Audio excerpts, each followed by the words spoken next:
എനിക്ക് ഉരുളക്കിഴങ്ങ് ഭയങ്കര ഇഷ്ടമുണ്ട്. അപ്പോൾ രാത്രിയപ്പോൾ ഞാൻ വിചാരിച്ചു സ്പെഷ്യൽ ഉണ്ടാക്കുന്ന സ്പെഷ്യലോ നല്ല ചെറുതായിട്ടൊന്ന് ഉപ്പേരി ഉണ്ടാക്കാമെന്ന് വിചാരിച്ചിട്ടോ. അപ്പോൾ നോക്കിയപ്പോൾ ഉരുളക്കിഴങ്ങില്ല.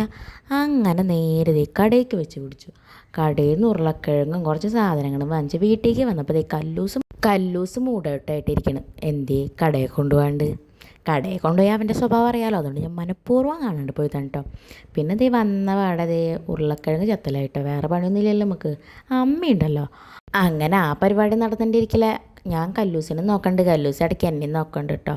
അത് കഴിഞ്ഞ് ഞാനത് ഉണ്ടാക്കാൻ നിന്നു കേട്ടോ. ശുഭം എന്ന് പറയട്ടെ, കറി കൊള്ളായി. അത് പിന്നെ അങ്ങനെയല്ലേ വരുള്ളൂ.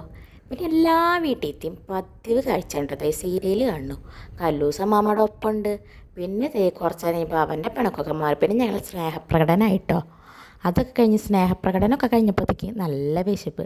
പിന്നെ കൊളായ കറിയും കൊളാവാത്ത കറിയൊക്കെ കൂട്ടി നല്ലോണം ഭക്ഷണം കഴിച്ചു കേട്ടോ. ഭക്ഷണത്തിൻ്റെ കാര്യത്തിൽ നമുക്കൊരു കോംപ്രമൈസ് ഇല്ല, വണ്ണം വെക്കാണ്ടിരുന്നാൽ മതി കേട്ടോ. അതൊക്കെ കഴിഞ്ഞ് കല്ലൂസ് ഉറക്കായി. പിന്നാലെ ഞാനും പോട്ടെ, ബായ്.